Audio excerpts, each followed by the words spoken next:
What is going on, everybody? It's the Franz, and we are for Unscripted episode number 92 for your October 27, 2019. We are on our way to Survivor Series eventually.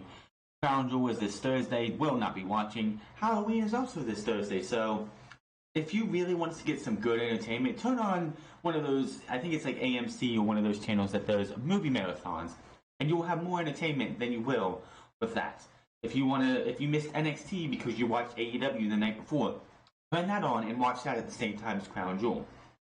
There was a lot more going on other places to watch and have good fun than watching that terrible show in Crown Jewel. We will have some news tonight. We will go over the XFL schedule, every single game from start to finish, and we will also go over Raw, AEW, NXT, and SmackDown for this week. This, of course, is Unscripted number 92. Hit that subscribe button, comment down below, like or dislike this video.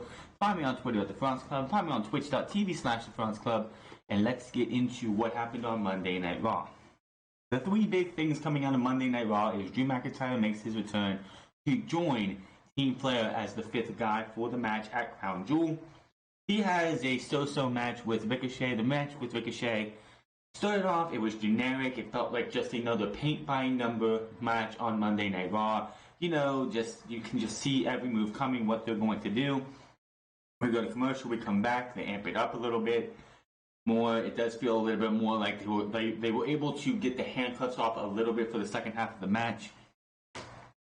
In the end, Drew McIntyre ends up winning the match, get himself on the winning ways. The last time we saw Drew McIntyre was against Ricochet in the King of the Ring first round match. The match that he was also sick earlier in the day. So, great to see Drew McIntyre back.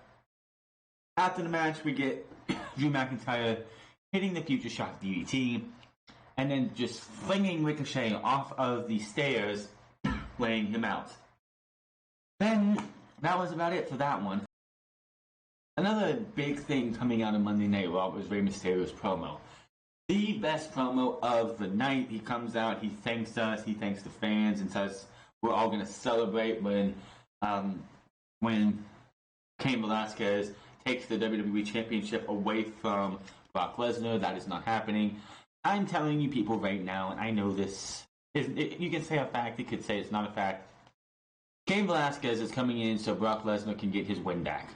Plain and simple. Brock Lesnar could not beat Cain Velasquez 10 years ago. Has that scar over his face, over his one eye, and he wants to get his win back. It's been eating him alive for years, and finally he was able to do something about it by getting him into WWE so he can go into Crown Jewel and just beat the living tar out of him and get the win that he so desperately needs back.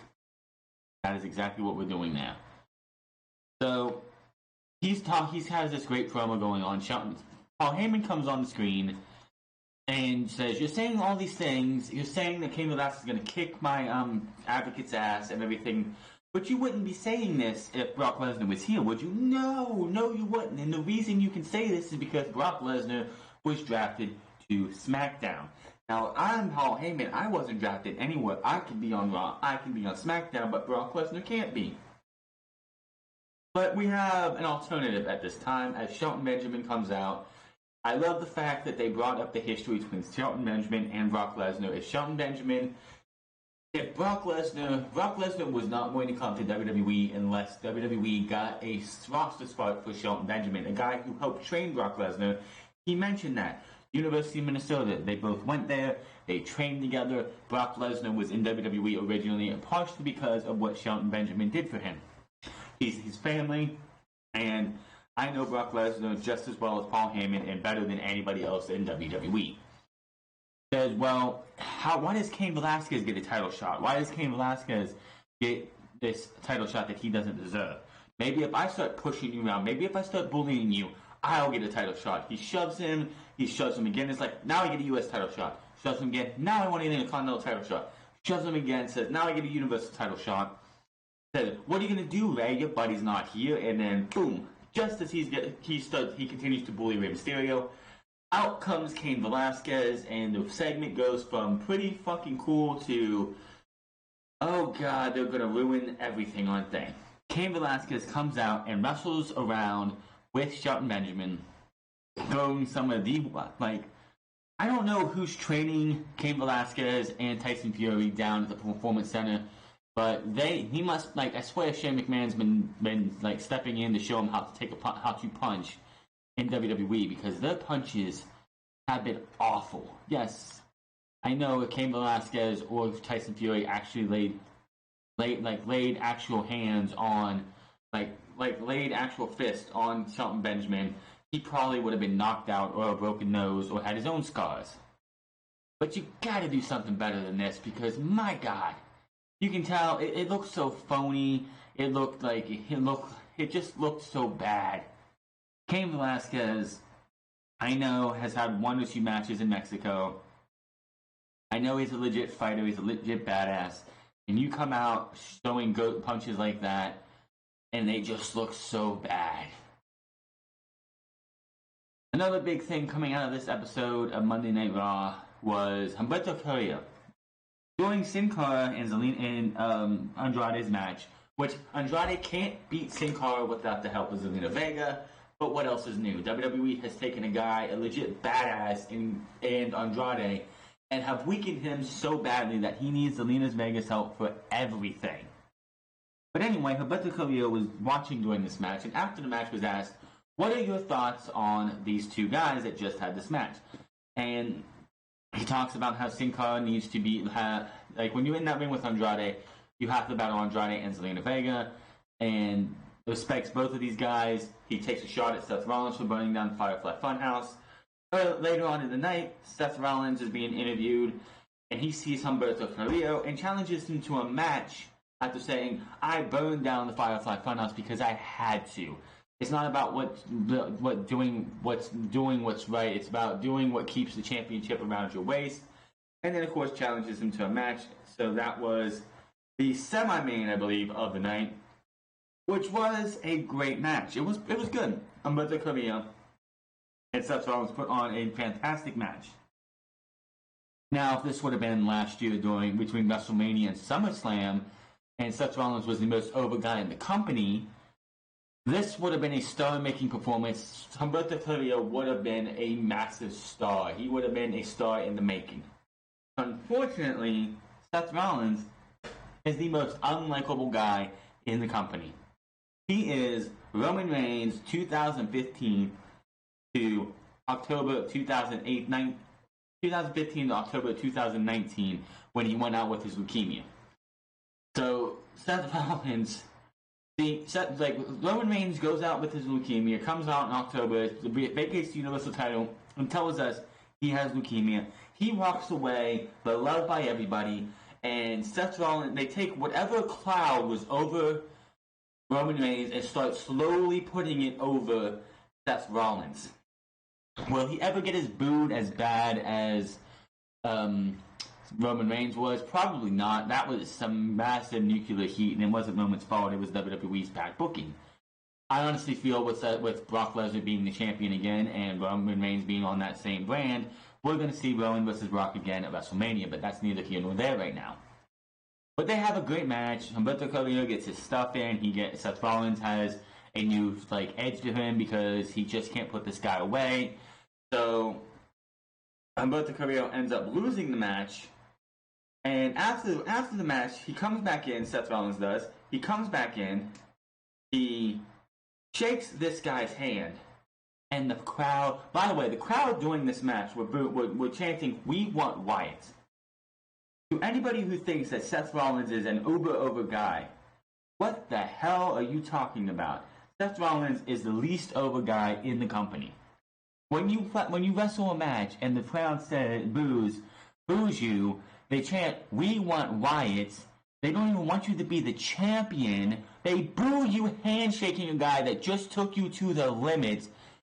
That tells you that this guy, who's supposed to be the top babyface of the company, is a failure. He is not over. He was over at one time.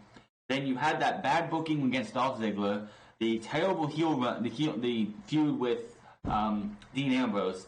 Both of his feuds with Brock Lesnar, and the feud with Baron Corbin were all absolute garbage. The guy is dead as a character. The heel turn we all wish he could get is probably not going to happen because of who he is dating. But in the end, Seth Rollins just got booed out of the building. Got booed for offering a handshake. The top babyface. This boggles your mind. This is going to boggle people's mind. The guy goes out there. And also, the fact that it's not just WWE's bad booking. Usually you could chalk this up with, WWE's been booking this guy wrong. Like I said, the feud with Dolph Ziggler last year, the feud with the Dogs of War, with the Shield, or with Roman Reigns, with Roman and the Shield for sure. Then you had the feud with Dean Ambrose, which was absolutely fucking atrocious. And then for some reason, after... It's like when the relationship with Becky Lynch went public. When the relationship with Becky Lynch went public, this guy got some balls on him to go on social media and start talking trash and going after Kenny Omega, going after Will Ospreay, going after others. And it's like the Hell in a Cell match didn't help anything either. And then he defends the outcome of that match and tries to disrespect, and I'm sorry, not tries, he disrespects the most famous Hell in a Cell match of them all, Undertaker versus Mankind, by saying, I'm guaranteed those two would have loved to have a referee stoppage, would have put more time on Mick's career. First off, absolutely fucking not. Mick Foley's career was almost over as it is. Secondly, could you imagine one of the biggest turning points in the Monday Night Wars was Mick Foley getting thrown off that cell. Whether you want to believe it or not, Mick getting tossed off of that cell was a big turning point for the company in WWE. So him saying, that they would have loved that stoppage. Give me a break. Well, we talked about that last week.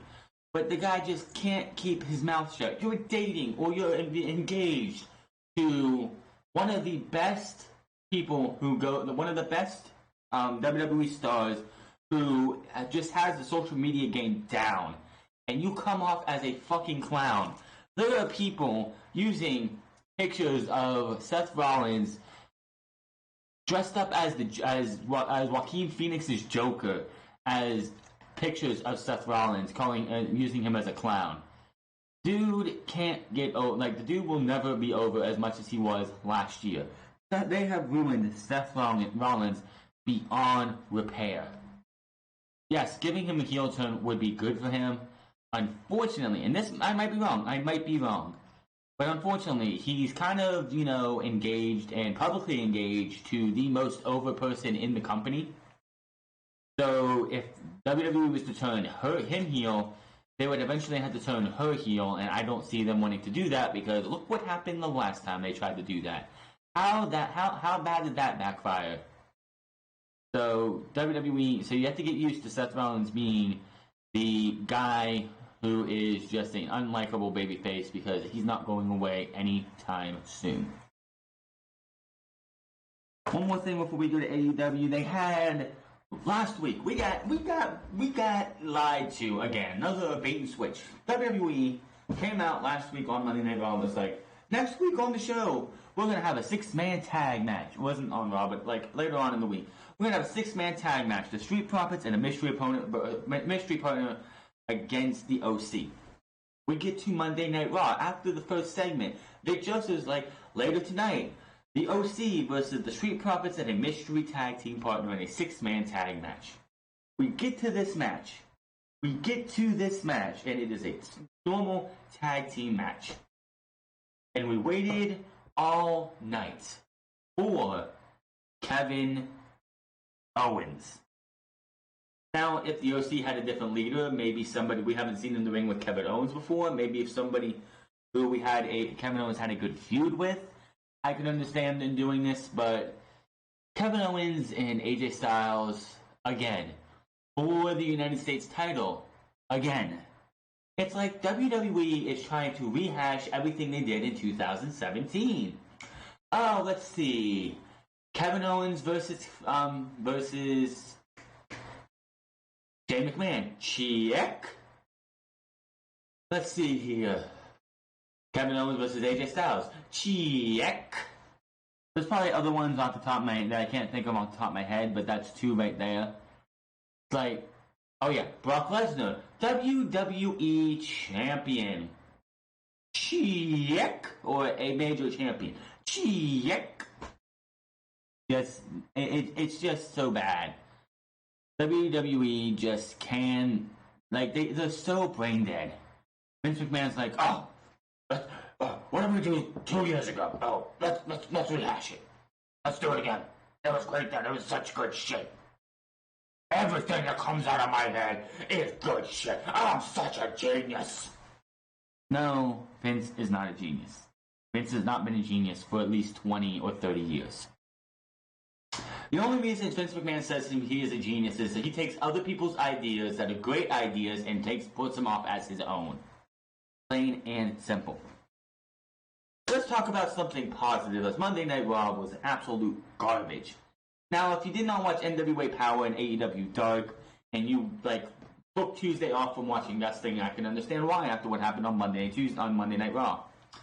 We get to Wednesday. If you're an NXT guy, good on you. If you're an AEW guy, good on you.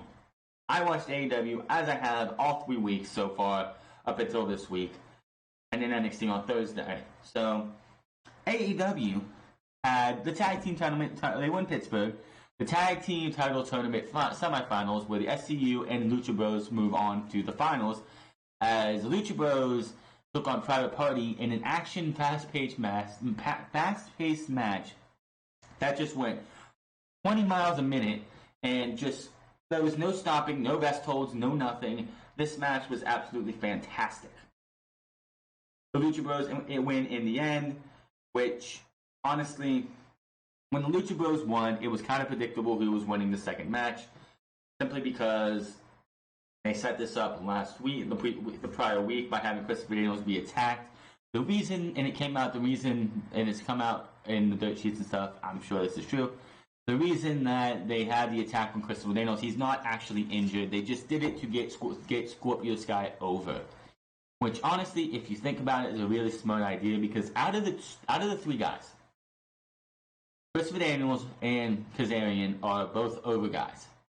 They are two guys whose names were made in TNA Impact Wrestling.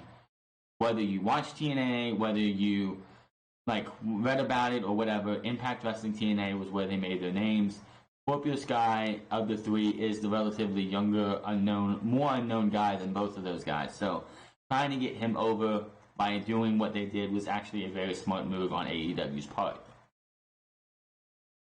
Now, SCU won, beating the Dark Order in a match that just was not good. Was the fact that the crowd was dead, which it wasn't right. I don't think it was right to give these guys this tag team match, SCU and the Dark Order, going right after Lucha Bros and Private Party. I don't know who thought that was a good idea. I would have had a come down match like I know they wanted to give Britt Baker her moment later on.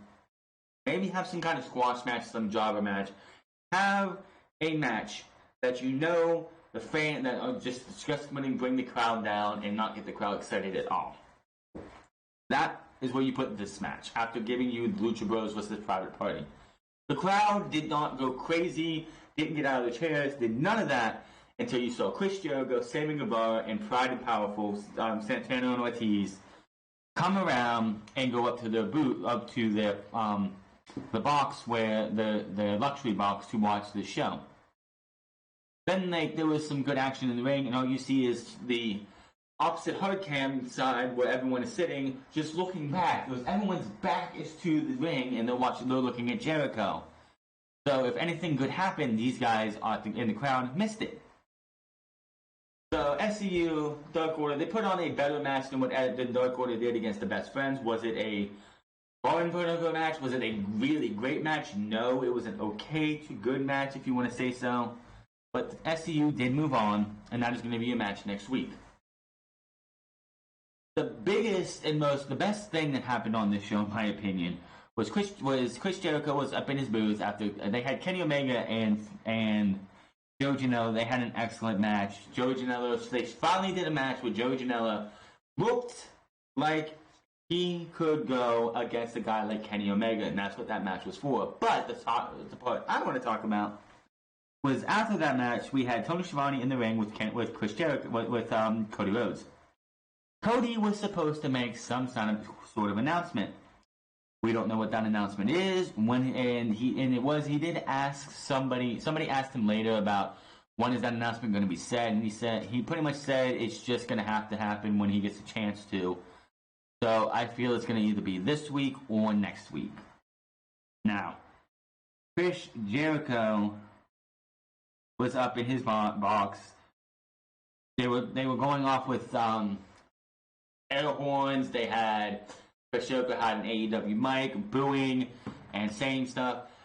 They took of course, Mr. Cody Rhodes had to take a shot at WWE when he says, Chris Jericho, I know you're up there and you can say what you want, but this isn't like that other company where we both come from. There isn't an invisible wall here. I can go up there and kick your ass anytime.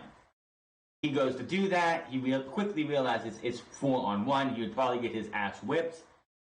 Then out comes Dustin Rhodes, out comes MJF, and out comes DDP. I almost said MVP. That's kind of funny. DDP. The Nightmare Family is out here to take on the Inner Circle. Inner Circle locks themselves in a TV in the luxury box. There's a little, I don't know what that actually is called.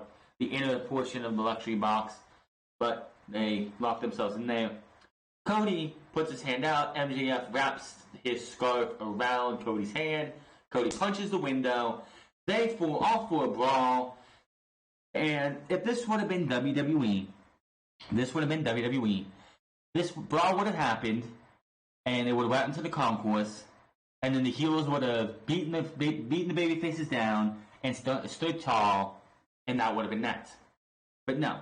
In here, the baby faces get the upper hand. You have Cody Rhodes taking Chris Jericho and putting him into a thing of dipping dots, smashing his face in there. The security has to pull them away. Chris Jericho's got a ticket. He's like, we're allowed to be here. We have a ticket. He's just like whining and crying and like wanting like, hey, I have a ticket. They go picture in picture. We see him taking the ticket, licking it, and putting it to his forehead. Just some great stuff. Great fucking stuff. And then our main event. Moxley and Pac. A match that is pay-per-view worthy.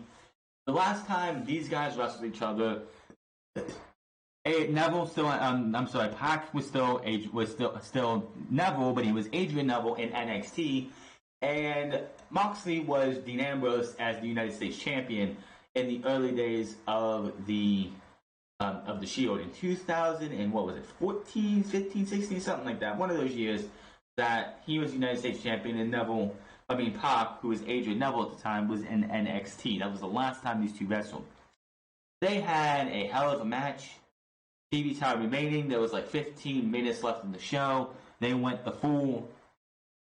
Pac ended up going to a time limit draw. Moxley, of course, not happy about this. Didi hits the Death Rider on the referee, and the show went off from there. Absolutely excellent. But Baker had a match on there in her hometown. She got to come out with a Pittsburgh Steelers mascot because it's Pittsburgh. She's a Pittsburgh Steelers fan. Came out with a Steelers jersey-inspired shirt with a Pittsburgh-inspired logo on the back with teeth instead of diamonds and DMD instead of Steelers. All good stuff right there. But at the same time, on NXT, they were putting on a pretty darn good show. Rhea Ripley versus Bianca Belair, Matt Riddle versus Cameron Grimes, Team Kick, Dakota Kai, Tegan Knox took on Jessamyn Duke and Marina Shafir. Now, this match obviously stems from what happened last week. Last week, if you know, Tegan Knox makes her return, has her first match on NXT, I think, ever, outside of NXT UK, where she's had 2 matches. She wins against Tainara, and then Tegan Knox, Dakota Kai comes out, and they hug, and then out comes the Horsewoman, for whatever reason. Shayna Baszler cuts a promo on her. Tegan Knox says she wants the title shot. Then Shayna Baszler's like, you haven't earned the title shot. Come back to me when you've done something. This week we had a match. The match was okay. It definitely shows why they're putting this match next week and not at TakeOver, which a lot of people are speculating we're going to get a women's TakeOver War Games match, and I don't believe so. What happened at the end of the show, I can honestly still think that we're going to get some kind of War Games match with Tommaso Ciampa and Finn Balor as the team captains going up against each other, with Johnny Gargano making his return to the show on the final episode before we get to it. But we'll get to that in a second. So, Asuka and Kairi Sane on the Titantron, as if I hope they had like a backup just in case Jessamine Duke and Marina Shafir would end up winning, just to play it off, because it made it first seem like they were having them watch in their wrestling gear for this match, even though I'm pretty sure they were on the Australian tour at the time, so I don't know the time difference. I'm pretty sure the Australian people were in bed by then. But that is next week, so that is awesome to see that. I don't see Team Kick winning the titles. I don't think there's a reason for them to. But people are speculating we're going to have like Shayna Baszler and Io Shirai and Asuka and Kairi Sane versus Team Kick, Candice LeRae, and Bianca Belair or Rhea Ripley. And I'm like, no, I just don't see that. We still have 4 or 5 more episodes of Impact of NXT before we get to War Games. I'm really hoping soon we get some War Games news. We only have a few weeks. We're in the home stretch practically. This would have been the home stretch. The last few weeks of NXT's TV before we get to War Games. The last 4 or 5 weeks is our home stretch. I'm hoping we get that. Like I said, Matt Riddle was in a great match. Rhea Ripley and Bianca Belair opened the show with a hard opener. But the main event, man, those 3 guys. The fact that you had Dominik Dijakovic and Keith Lee go out there and try to kill each other to win the North American Championship, and Roderick Strong barely surviving, saying, hey, you guys are trying to kill each other, but I'm just one step ahead of you, using his brain, going in there, hitting a running knee on Keith Lee to get the victory, and winning the match on his own was absolutely fantastic. But then the ending, the end of the show. Finn Balor, Tommaso Ciampa comes out. Then out comes Johnny Gargano. Then out comes Finn Balor. And I'm wondering, are we setting up for War Games? Are we setting up for War Games here? And then before you know it, Pele kick to Johnny Gargano. Tommaso Ciampa gets his ass beat by the Undisputed Era. Finn Balor, Bloody Sunday to Johnny Gargano. He points the finger guns at Johnny Gargano, and that was your NXT. Fantastic ending. We all were wondering, and I even said it last week, that Raw, SmackDown, and NXT had one thing in common in it. They all felt hollow last week, and that's not a good thing. NXT did not feel hollow this week. NXT felt fucking fantastic, and I can't wait to see what happens with Finn Balor. He was on the episode, on the special episode of Backstage after SmackDown on Friday. No reason given, just saying the real Finn Balor is back. I am the Prince has returned. So cannot wait for TV this week. Of course, it will be coming to this channel on Thursday next week. And I cannot wait to see why he did what he did. He said to TMZ too, who caught up with him, I believe, Saturday, and said he told them it was a long time coming to Johnny Gargano. I would love to hear why Finn Balor has some beef with Johnny Gargano. What Johnny Gargano has done to piss off Finn Balor to the point where Finn Balor had to hit him with a Bloody Sunday, and we got a stretcher angle after the show went off the air with Candice LeRae and Tommaso Ciampa joining Johnny Gargano in the ambulance. So that's definitely going to be a fun. It's just going to be great that they continue this on. Maybe, like I said, maybe we'll have Finn Balor and the Undisputed and everyone, but I think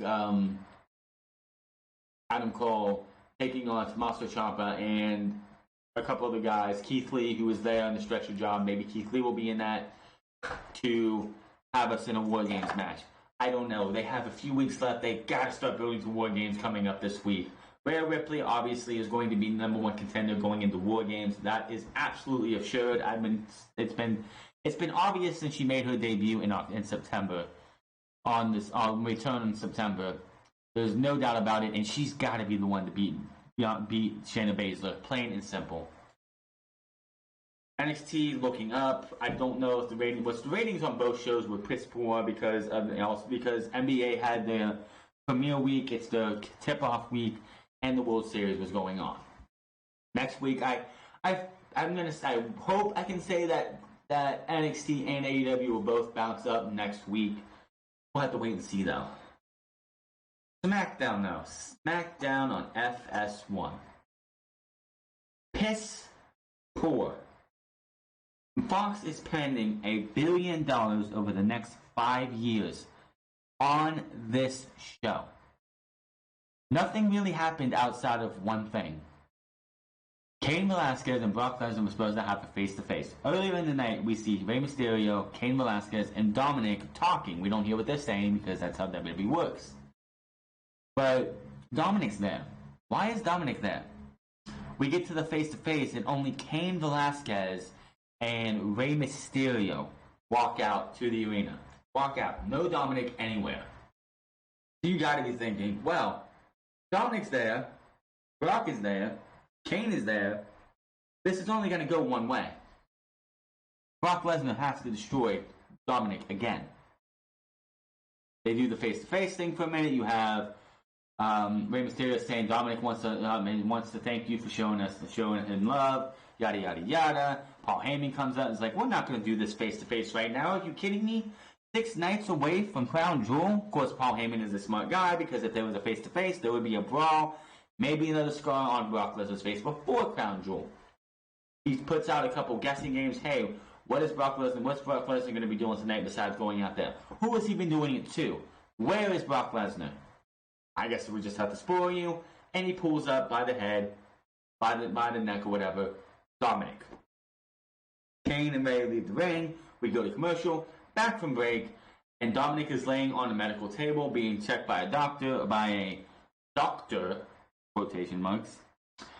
And all of a sudden, trash can shot to Cain Velasquez 2 or 3 times. Rey Mysterio, with one arm in a sling, gets on Brock Lesnar's shoulders, gets F5 into a wall. I thought if that wall would have been just a plain piece of drywall, Rey Mysterio would have went through that wall. Absolutely fantastic. And then Cain Velasquez eats an F5 through Dominic, who is on the table, and Brock Lesnar leaves him lying. That was the only part of this show that felt fun, because Brock Lesnar beating up a child, not a child, but a 22-year-old guy, his dad, who's half his size, and one of the baddest men on the planet. You gotta love this shit. But that was it. Everything else on this show was just hollow. It didn't mean anything. You had a main event. Oh yeah, Chad Gable looks like a fucking buffoon. Chad Gable, a former Olympian. Yes, he may not win a medal, but he represented the United States in the Olympics. He says that calling himself that terrible name that they're making him call himself, that this is him accepting who he is. Really now. Because I'm pretty sure you going to the Olympics and breaking your back, and not breaking your back, but blood, sweat, and tears to get to the Olympics, and being a representative of the United States was you wearing a basketball uniform with a shorty G on the front of it. He looked fucking ridiculous. And I'm like, okay, well, they're going to give him this new nickname. We're going to have new theme music for him because they gave Bayley some new theme music when she turned heel. He changed his look. He looks fucking ridiculous. Are we going to see new gear for him? No. A new entrance music. No. They're using the old American Alpha theme for a guy who looks like he just got done trying out for, where were they, at Kansas City? There's no Kansas City teams there's no G League teams in Kansas City, unfortunately.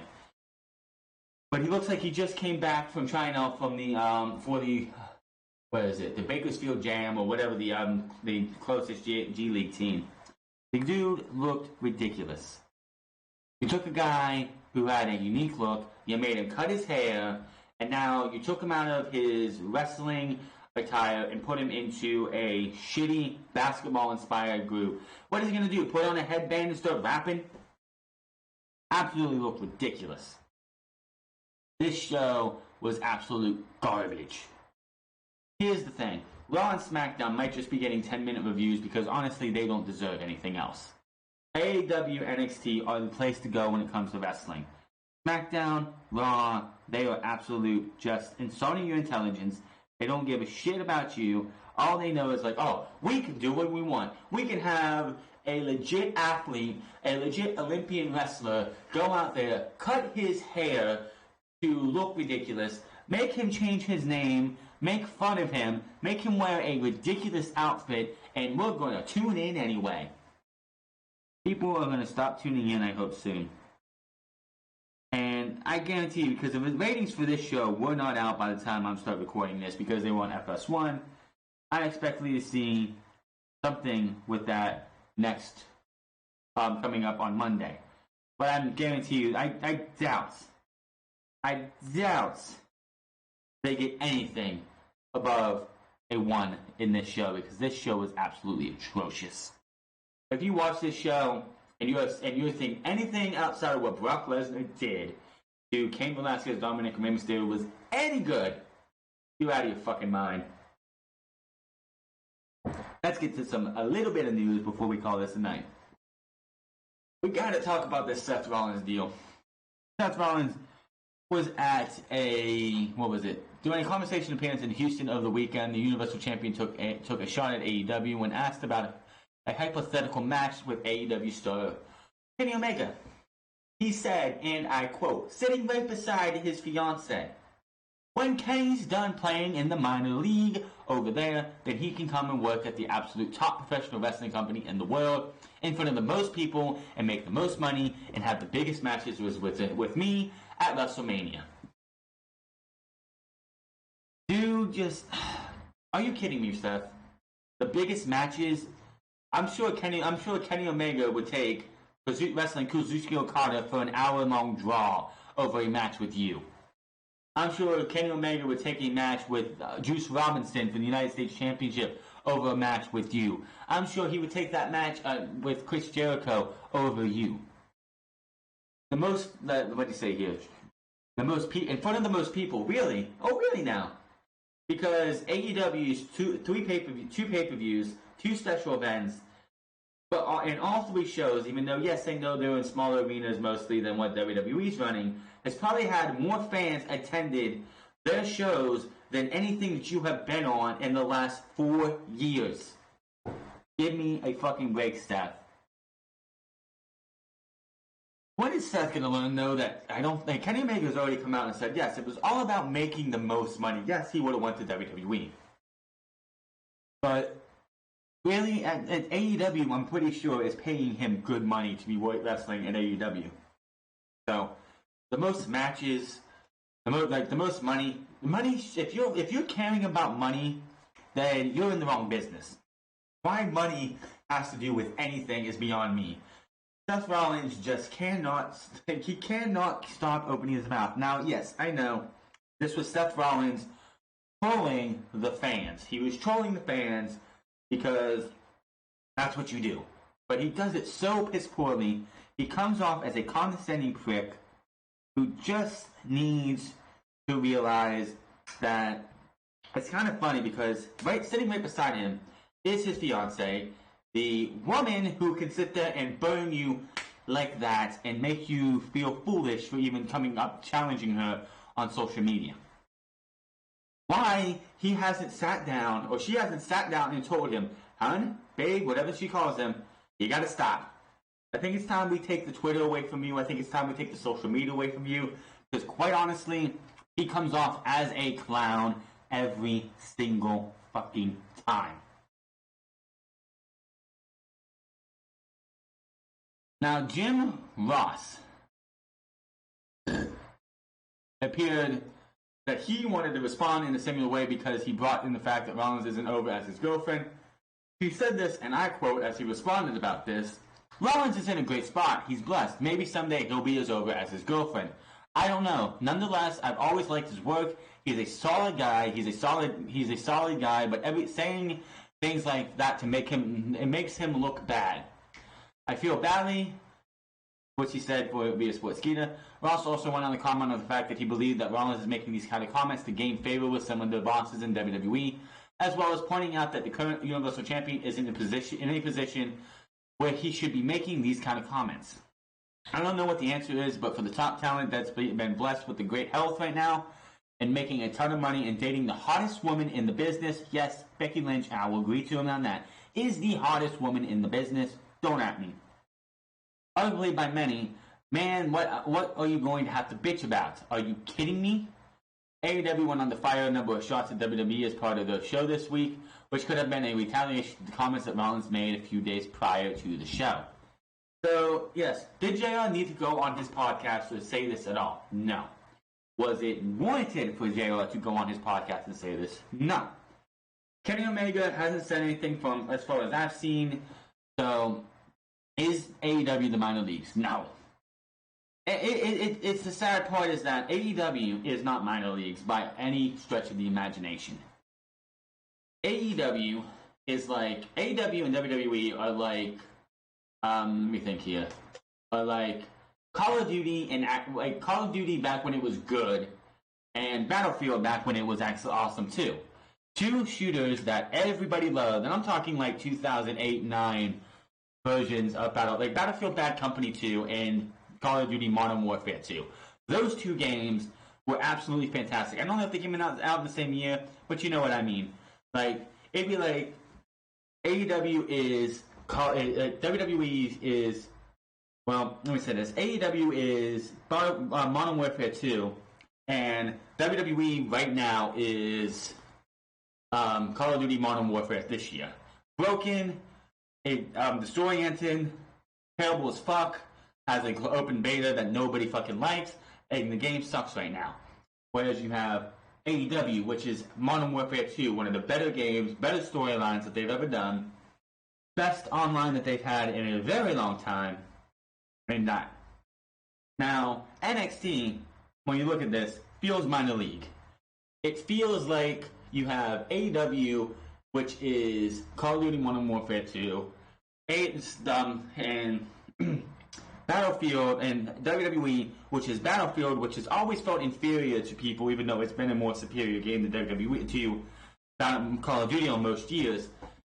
And then you have a NXT that feels like SOCOM at the time, with SOCOM, which was the third wheel of the shooter genre at the time that nobody seemed to want to play, even though it was an excellent fucking game. NXT feels like you have, well, NXT, like you have AEW, which is a newer version of the NFL, and NXT is the XFL, or the AAF, which went out of business. It's minor football. It doesn't nobody people like it, but not as much as they do the NFL. And it's really hard to make a comparison of like today in video games because there's nothing really good that I can compare that would like AEW being a good game versus NXT, which is a good game, but people don't show it as much love because it's not by a bigger company. You get what I'm saying though? It's like AEW. It's not the minor leagues. It never was the minor leagues. NXT, which I just don't see NXT being in the where it's at now in Full Sail much longer. There's no way and that's a lot of, and not for me because I'm used to it. I'm used to watching NXT in Full Sail. NXT in Full Sail has that.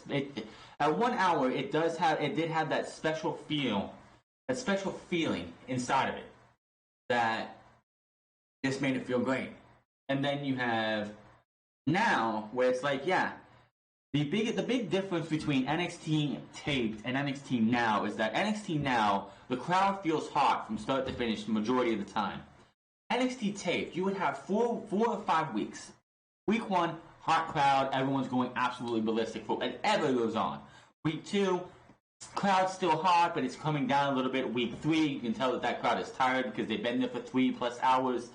Week 4, the crowd, you could have Adam Cole versus Matt Riddle in a 2 out of 3 falls match, and the crowd would hardly pop for it. You could have Pete Dunne versus Johnny Gargano in a classic to start off that episode of NXT, and the crowd just isn't there as much as they were before because they've been cheering and going crazy and going wild for the entirety of that show. But now that it's on weekly and it's live, the crowd is more lively. They sound so much better. But yes, when you look at AEW, which is the new kids on the block, they are the fresh taste. We all know what NXT is. It's just like NXT feels inferior. Yes, they might have some great matches. They might have some great angles, like with Finn Balor. AEW just feels better because they're in bigger arenas. It's like, and WWE is up here, up at the top, say, on a scale of 1 to 10, WWE, when it comes to crowd sizes when they're full, is 10. AEW would be a 7 or an 8, depending on where they're at. NXT is like a 4. NXT is going to feel like that until they leave. And until they leave Full Sail, they're going to be the minor leagues, whether you want it or want to admit it or not. Now, Chris Jericho did mention up on this. I don't have it in my news, but on my notes here. But he did mention that WWE was genius not to have Raw or SmackDown go head to head with AEW because AEW probably wouldn't kick Monday Night Raw's ass immediately. I'm telling you right now, if AEW went head to head with SmackDown, which they did this week, they did because SmackDown was on FS1. So AEW decided we're going to put an episode of AEW this past weeks of AEW on TNT on Friday, but we're going to give you an extended look. We had some things go on after the show went off the air before we taped the dark match, the AEW dark match that's going to be on AEW Dark this Tuesday. We had a little bit extra taped, so we're going to put that on head to head with SmackDown. I don't know what they did in the rating for that. I don't see it. It didn't show up anywhere. I'll have to look harder, I guess. But I wonder when we get to the week to week the comparison, what will AEW's replay do to SmackDown live on FS1?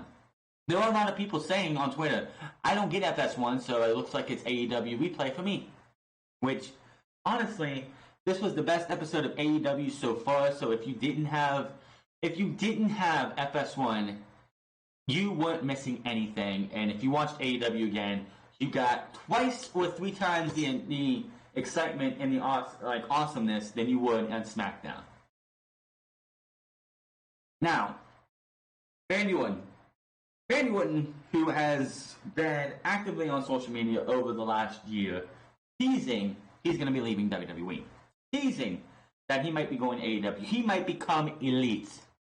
He might become Randy Elite, REO, Randy Elite Orton. He's teasing it again. Earlier this week, Orton posted an Instagram photo of himself looking at a sign that said Elite Level with the caption, Tick Tock, Tick Tock. Tagging the Revival, Luke Harper, Elias, and for whatever reason, this one's really weird, Riddick Moss. That one came out of left field because Riddick Moss we haven't seen on TV in a while since him and Tito Sabatelli both went down with injuries. Riddick Moss did come back I think it was Riddick Moss who came back and they did that gimmick with him where he's like doing this whole fitness thing and then they kind of dropped that and he disappeared. Now he's with the Outliers, I believe. But AEW executive Cody Rhodes and world champion Chris Jericho in the post. The Revival, Scott Dawson, Dash Ryan, and Luke Harper have all asked for the releases earlier this year. They will all be out of here by 2020. This week, Dawson posted a photo of himself with Wilder and Orton and wrote, "What should have been? Thank you, Randy. We'll see you down the road." Wilder replied, "What will be eventually?" Orton replied to the exchange earlier this week as well, simply writing 2020. Orton signed a 10-year contract in WWE in 2010 and had teased the past that he will be free to wrestle elsewhere in June of 2020. It is not known if Orton is simply trolling fans, is serious about possibly leaving, or is using the post as a negotiation ploy, or all three, but the timing should work if Orton's favor if AEW consistently beats NXT in the ratings, and so be few big names being available on the market. After AEW's debut on TNT earlier this month, Orton praised the company and said he would wanted to work with Sammy Guevara, who had wrestled Cody on the show. He said, and I quote, "Cody and Sammy Guevara, that kid can do some shit. I'd love to work with that kid. They had a great match. I thought opening the show with that match was a good idea and well received." 1. Randy Orton could possibly be trolling the fans. 2. He is definitely using this as a negotiation tactic. Randy Orton is making about $3 million a year. Randy Orton signed this contract in 2010, and 9 years ago. 10 years when it will be 10 years next year, of course. He signed this contract, and then the money has come in a lot higher. He probably has not been able to negotiate a bigger pay from WWE since that happened, but this dude is going to be making a lot of money very, very soon. Whether he stays, whether he goes, honestly, in my opinion, Orton should go. Orton, who wants to have more time with his family, doesn't want to do stupid shit with WWE. He has done everything. Multiple world champion, multiple time Royal Rumble winner, main event at WrestleMania at least a time or two. There is nothing left for Randy Orton to do in WWE. Is he going to be a WWE lifer? More than likely. Well, would it shock you if Randy Orton left WWE to go to maybe AEW, maybe go somewhere else? Maybe he has one of those lists that when Cody Rhodes left WWE, he had a list of people he wanted to wrestle. Maybe Randy Orton has that bucket list of people he wants to wrestle before he calls he calls it a career. Maybe he wants to wrestle. He wants to wrestle Sammy Guevara. Maybe he wants to get a match in with Kenny Omega. Maybe he wants to get a match in with Hangman Page or Pac, which I don't think Randy Orton ever faced Adrian Neville or Neville. I don't think so. So there are a lot of guys that Randy Orton might want to throw right off his bucket list, and he's just spinning his wheels in WWE until his contract comes up and he's going to go elsewhere. I don't know. More likely than not, Randy Orton is going to sign with WWE for a lot more money than he's making now. He's probably going to get double, maybe even triple what he's making to stay with WWE. Should he stay? No. Like I said, Randy Orton has done it all. He has seen it all.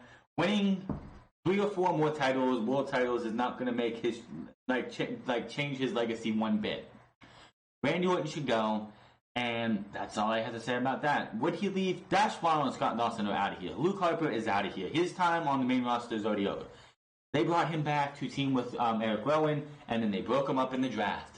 So he's going to be going back home, spend time with his family. It was great to see him for a month, but he's just going to wait out his contract, and then that's going to be that. So I fully expect. I don't know what Dash Wilder and Scott Dawson are going to call themselves, because that's not their shoot names. But I'm pretty sure Brody Lee will be an excellent addition to either Japan. I think if I had to say something, out of everybody who's leaving and who's going to be wanting to leave WWE next year, I honestly don't see Luke Harper returning to wrestling in the United States right now. I honestly feel like he would, like Brody Lee, his name he used back on the Indies, Brody Lee would make an excellent addition to New Japan. Just the guy has that type of look that I think he would be excellent in Japan. I could be wrong, but there's that. Scott Dawson, Dash Wilder, honestly, I think are going to go straight to AEW whenever they get a chance. They would be excellent for that tag team division. We finally get to see the NXT version of what the Revival was, whatever they call themselves, because they won't be the Revival, and they won't be Scott Dawson and Dash Wilder. They won't be, but let's see what happens. WWE 2K20. This game is an abomination. This is an absolute abomination. I was watching, shout out to, hold on here. What was their name again? I just watched it earlier. Hold on. What was it? It was, hold on. Shout out to New Legacy Inc. on their YouTube page. Shout out to them. They had a highlight video, 2K20 Day 1 Glitch, 2K20 release stream, where they streamed the game when it came out on release. And holy shit, this game should have never seen the light of day. 2 years ago, NBA 2K18 came out. 2 years ago, NBA 2K18 came out for the Switch. And the Switch version was better in gameplay than this version. Everyone can bitch and complain how bad the WWE 2K game was on the Switch. And honestly, it was. It was pretty piss poor. But from what I've seen, this game trumps that. And this game is on... You can play this game on Xbox One, X, and PS4 Pro. And this game is absolutely atrocious. These guys were just sitting there laughing their asses off. Like, they towards the end of the video, you see them go into the creator thing and let you put, like, change attires for superstars on the thing. They're using Becky Lynch, and they put like Harper's mask on. Well, not Harper, but Rowan's mask on, his old lamb mask. And the lamb mask is standing above Becky Lynch. She's down here. Her face is gone. All you see are her eyes and her mouth, her teeth. Just a scary fucking shot. They even turned it on to start doing that, and Becky Lynch's red hair is like 5 feet above her head. You have people like... You have two people walking on top of the Hell in a Cell, and they just fall through the cell to the ring. It's just so bad. They tweeted out a statement.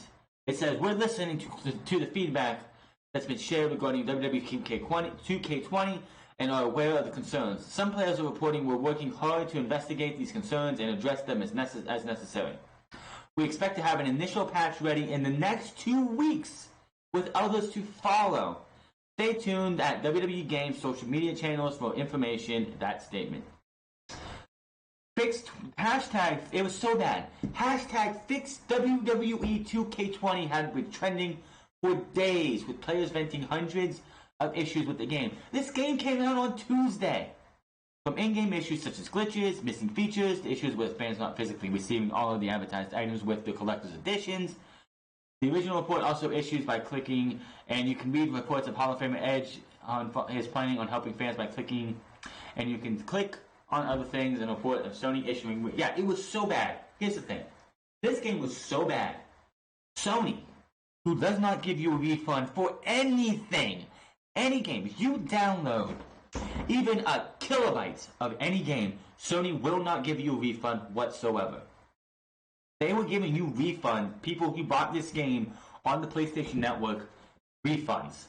That's how bad this game was. That's how bad. That's absolutely just crazy. They don't give refunds for anything. Legitimately anything. You might have a kid who wants a game real badly. Your information's on there. It's so easy. A kid who knows what they're doing can sit there, go to that thing, go to that game, and there's a button that says purchase, and you click purchase. You have the money in your account. You don't want to buy this game. They buy it. They purchase it. It's downloaded. Guess what? You're on the hook for it. You can't get the refund. This game was so bad, they were refunding everybody. Fuchs left 2K, broke off their partnership with 2K earlier this year. Okay, now I can understand that Fuchs was a big part of this game, but if Fuchs cut off the partnership because of X, Y, and Z, whatever the reason they broke off this partnership, don't you think you owe it to the fans to be like, listen, we just had a breakup, or like, you just left us, we're going to need to delay this game till at least December. Give this a little bit more polish, get this a little bit more shine, see if we can get this to be a little bit better. Maybe this game would not be as bad if they would have kept it off till December. Honestly, I know if they don't release it on time, that's what sucks about these yearly releases. You really don't have time to release, you have no time to delay. Because if you want to get started working on the next one, your core group has to be done. Like your core group needs to be done on this one so they can start on the next one. But with that being said, with Yuke's leaving and you bringing in Visual Concepts, which honestly did not do a damn thing, obviously, they should have stopped. They should have never, and I mean never, put this game out. This was atrocious. Absolutely a bad idea. WWE 2K games should be 2K should be ashamed of themselves. There was a time 2K WWE games have not been great. WWE 2K14, and you want to know why 2K14 was actually a good game? Because during that cycle of that game, THQ went into liquidation. They went into bankruptcy. They were halfway through this game. 2K brought up the license because when THQ sold off all the licenses, 2K was the winning bidder, and they got all the assets and everything. And this game was already 3/4 of the way done. So the 2K's like, fuck it, we'll just polish this thing off and we'll send it out and we'll make 2K15 our first game, the first official game of 2K. From 2K15 to on, this game started going down fucking hill. And fast. They decided, well, we're going to take this game and we're going to slow it down. We're going to change this. We're going to change that. We're going to take this out. We're going to take that out. We're going to put this in, which sucks. We're going to put that in, that sucks. GM mode, it's out of here. We're just going to make this game fucking worse and worse and worse. And this is what you get. And people are thinking, oh, well, they wanted to get this game out of here because Ukes is going to go make their own game. Ukes is just starting on that game. We probably won't see a Ukes wrestling game for at least 2 years. At least 2 years. I don't see Ukes doing, and here's the thing. When the PS5 comes out next year, this is what all yearly releases need to do that are sports games. You make one game. One. You make one. Whatever comes out, not 2020, 2021. 2021 needs to be the last game that Madden, NBA 2K, NHL, MLB The Show, all those need to do. You can easily, and WWE as well, you can easily make that game live service if you want to, what you do with Mutt and all those, and then you just make yearly updates. 2K shows that they can do, if they wanted to make one fucking game and just do yearly updates. Oh, this superstar is no longer in WWE, let's just edit them out of this. Oh, that superstar not in this game, let's just edit that out of that. Oh, this person's in, let's give you that as a DLC. Free DLC or paid DLC. Because going back and just, they have gone so backwards, so badly. These games have been worse and worse and worse since 2K15. For 5 years. For 5 years. This game has been atrocious, and it's been getting worse. And I'm glad that I stopped buying these games after the one with Stone Cold on it, because honestly, it was fucking trash. Then the one after that, and the one after that, and this year, or whatever. This has been just a long time coming, and anybody who bought the 2K game this year, you deserve what you got. Stop buying these games. Until they come out and give you a great product, stop buying these games, because they're never going to get better because you keep buying them. You have people bitching, complaining about, oh, Call of Duty's broken, Call of Duty doesn't work, but they keep buying it. Oh, Madden's broken, Madden's not working right. Oh, they keep buying it. Stop buying these yearly releases and make these companies get better by taking money out of their wallets. It's that fucking simple. We have one thing for AEW news, and then we're going to show you the XFL schedule for next year, just so we can go over each game. Cody Rhodes made an appearance at the Southside 90th anniversary event, I believe, on Saturday or Friday. Fans in attendance are reporting Rhodes announced AEW has signed former English boxer Olympian Anthony Ogogo, 30. He would later come out in the show and knock out MJF. Ogogo won a bronze medal middleweight division at the 2012 London Olympic Games. He then retired from boxing in 2016 with a professional record of 11-1. Back in June, Ogogo spoke with Eastern Daily News about transitioning into a career for professional wrestling. I'm seriously considering becoming a professional wrestling. I may join one of the big companies and do some wrestling because it has been something I've enjoyed. At first, it was a bit of a guilty pleasure because most kids get to an age where it's all glitz and glam in the wrestling. If you're a kid, it's exciting. As you don't know it's scripted, it's an amazing show, and as a kid, I fell in love with it. As I grew older, I thought I would go out of it, but I never have. And if anything, it's the opposite. I love it even more. Continues on and says, I think for me, it would tick so many boxes. I have been a massive fan of it my entire life. I'm physically other than my eyes in the prime of my life. I want to utilize all the years of hard work, all the time in the gym. I'm very fit, very athletic, and I think I'm going to give it a go. So watch this space.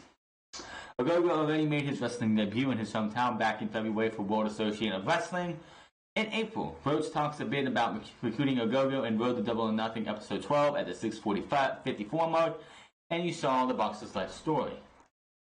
So, Ogogo, I know nothing about him, but that is awesome. Cody did say this is going to be their first development project overall, which is fine. Let's see how it goes. Let's give it a shot. If it works out great, then awesome. They got themselves a new star eventually.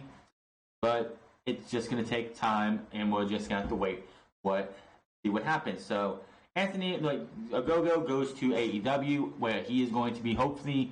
We probably might not see him in AEW actually in wrestling for at least another year or so. He is going to be developing. Where they're going to have him develop at, I don't know. If he's not ready for the big time, you don't put him on TV until he is actually ready. I know they know that, but my question is, where are they going to develop him? What are they going to use the development system for him? That is a good question. I hope we find that out eventually. Now, let's talk about the XFL, as they did release their schedule this past Tuesday. As we know, there are 8 teams. They are going to be going up against each other, and the winners we will have a championship game in mid-April. Week 1 through 3 goes like this. On the first week of the season, the Dragons go to face DC on Saturday, February 8th. LA Wildcats take on the Houston Roughnecks on Fox. The Tampa Bay Vipers take on the New York Guardians, and the St. Louis Battlehawks take on the Dallas Roughnecks. Now, of this first week, I'm saying this is going to be the biggest week of the entire season. Not even bigger than the championship game, which comes in April.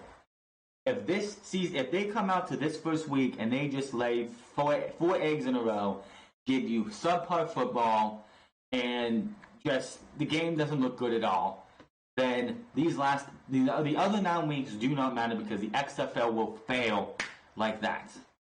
But if they come out, they give you some decent football. Yes, it's going to be different because they're going to have different rules, but that is it's going to be different rules. Players that you haven't heard of. Of course, there's a lot of people in the NFL. It's like, who is that guy's name? But yes, all I know is that Seattle and DC are going to have the first crack at it. They're going to be the very first game. I'm picking DC over top of Seattle. I'm going to go with LA over Houston on the second game of Saturday. New York over Tampa Bay, and St. Louis over Dallas. Second week, you have the New York Guardians over the DC Defenders. Seattle going up against Tampa Bay, which is the Seattle Dragons over the Tampa Bay Vipers. I'm going with the Dallas Roughnecks over the LA Wildcats, and the Houston Roughnecks will go over the St. Louis Battlehawks. Now, week 3, we have the Roughnecks going up against the Vipers, Dallas versus the Seattle Dragons, the New York Guardians versus the St. Louis Battlehawks, and DC will close out the week with the LA Wildcats. Now, as we go on to this list, I wonder if we will have any teams that will go undefeated going into the 8th week, and then the show gets shut down. I'm going with the Tampa Bay Vipers for week 3, Seattle over the Dallas Roughnecks, the Battlehawks over the Guardians, and the DC Defenders over the LA Wildcats. Week 3, 4, 5, and 6 look like this. We have the LA Defender, that would have been a good name for the LA team. The LA Wildcats over the New York Guardians, the St. Louis Battlehawks over the Seattle Dragons. I'm going with the Houston Roughnecks over the Dallas Renegades, and the DC Defenders over the Tampa Bay Vipers. Now, Houston and Dallas will play later in the season, where they'll be playing on a Thursday game. Talk about that in a minute. Week 5, we have the Seattle Dragons over the Houston Roughnecks.